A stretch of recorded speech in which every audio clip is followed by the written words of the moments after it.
deep learning that are not as obvious as contour detection facilitation, but also can even work in the case-based domain to improve what we can do with CMR. So it's a pleasure to introduce Daniel Rückert from the Biomedical Image Analysis Group at the Imperial College in London, and his talk is entitled Deep Learning in CMR Present and New Applications.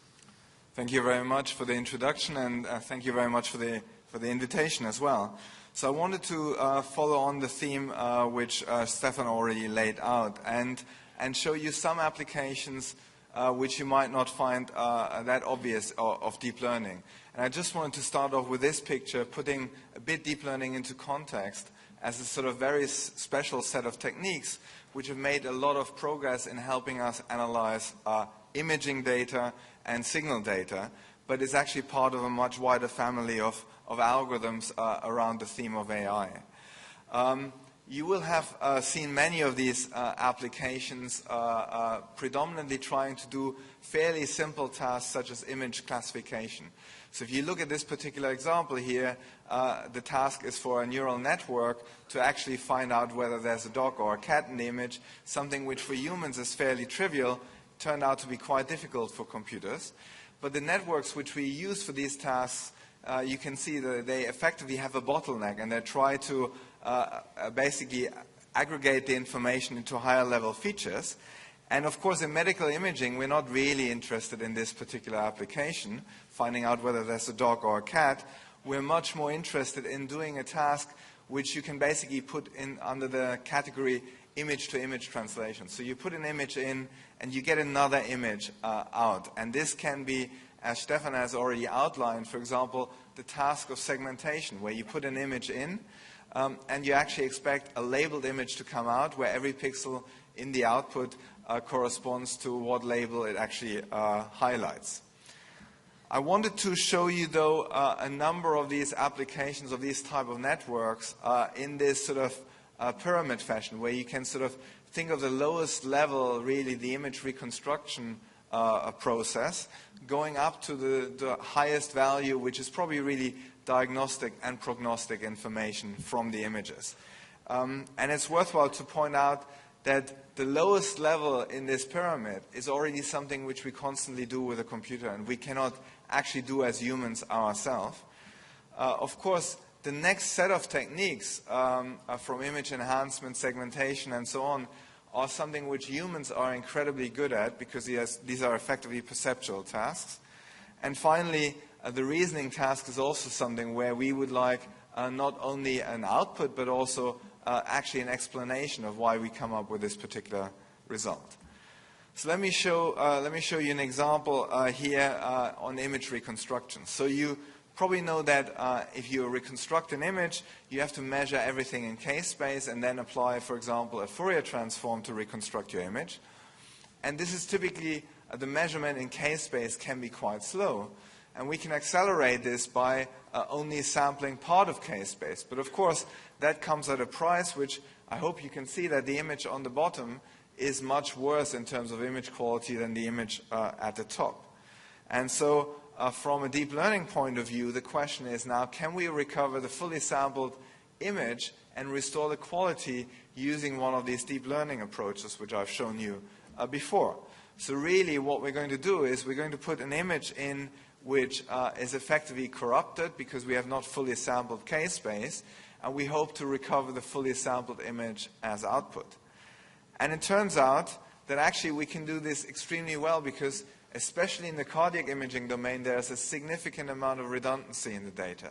So what you see on this particular slide on the left-hand side is the original undersampled image, and I think you would agree with me that that's not a clinically useful image. The middle image is what we can recover using these deep learning techniques, and on the right you see the fully sampled image. And because there's so much spatiotemporal redundancy in the image sequence, we can actually do a very good job at recovering the full information from these images. Here's another application which you can use these networks for. You probably all acquire in clinical practice stacks of short axis images, and these short axis images tend to have a fairly low resolution in the through plane direction.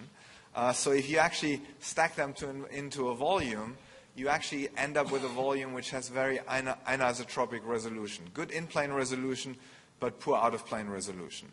Well, we can ask a neural network to interpolate these data sets based on what it actually has learned on a number of examples, and try to upsample these images not using a standard signal processing technique, but what actually it has actually learned from a lot of examples. And what you see here in this particular video is an example of how this might look in practice. So on the left-hand side, you see the stack of short-axis images which we put into the neural network. I'm showing you also a linear interpolation, so a standard interpolation of the data, which you can see introduces quite a lot of blurring. And then you see the super resolution of the neural network, and as well as a fully 3D acquisition, which though requires very long breath-holds and is therefore clinically not very applicable. Of course, the same network you can use in terms of architecture for segmentation. I'm not going to dwell too much on this because Stefan has already indicated that in some sense this is a problem where we now have a really good handle on. This is an example of segmentation in UK Biobank, performing this in a large number of subjects. We have done now over 25,000 subjects. And if you evaluate these techniques, as Stefan has shown you, you actually end up with the observation that the automated methods in such a well-controlled studies is actually as good as the consensus of the human observers. So actually, if we look at the variability of different human observers, we actually recognize that the computer does at least as good a job as different observers. And actually, if you therefore can use the entire data set with one single observer, i.e. the computer, you get very reliable results. So if you do this, for example, on a large-scale data set such as UK Biobank, you can then, for example, derive image-derived phenotypes, which you can then, for example, correlate to information which you might have in your study as well.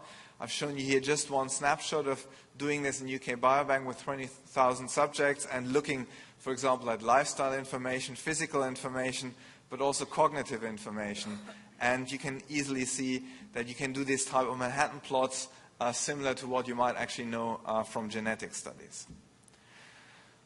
I also wanted to show you an example that you can do this for decision support. So here's an example where we looked at the motion of the heart, of the right ventricle, looked at the motion pattern of the right ventricle, and used that to make predictions of survival, for example, in patients with pulmonary hypertension. And you can see that these models give you a much better predictive ability or predictive power than standard MR parameters such as ejection fraction and volumes. So I want to conclude with also sort of glimpse of the future. So you might have already seen this slide before, but this is sort of how I think about the traditional imaging pipeline, where you acquire your data, you reconstruct your data, you then give it to your analysis people, and then you give it to your clinical colleagues to do the interpretation of this. But this serial process doesn't really allow you to have any feedback between the different stages of this pipeline. So actually, we cannot really optimize this process very well. However, if we would have a sort of if you wish such a large neural network which does everything end-to-end from acquisition to interpretation, we actually have a much better handle on how we can integrate all the different stages of this pipeline and actually optimize them jointly. And of course, that might not only add value, but also raises the question, do we actually need images at all? Because we're really interested in making clinical decisions, not necessarily looking at images. And to illustrate you that actually might not be entirely just speculation, I want to show you this particular example, where you see the heart being segmented and tracked in a fully sampled set of images. But we can also do this with much less case-based data. So the images you see here, we have tracked the heart in much reduced data sets using only 20 lines of case space, 10 lines of case space, and only 1 line of case space, a very extreme example. And of course, in the one case space line example, you can see that the algorithm no longer tracks the heart very reliable. But I think there is the potential for actually tracking or extracting information, clinically useful information, directly from the measured data, and that might really transform how we think about cardiac imaging and MR imaging as a whole. And I just wanted to conclude with acknowledging all our collaborators and also all our funding sources. Thank you very much.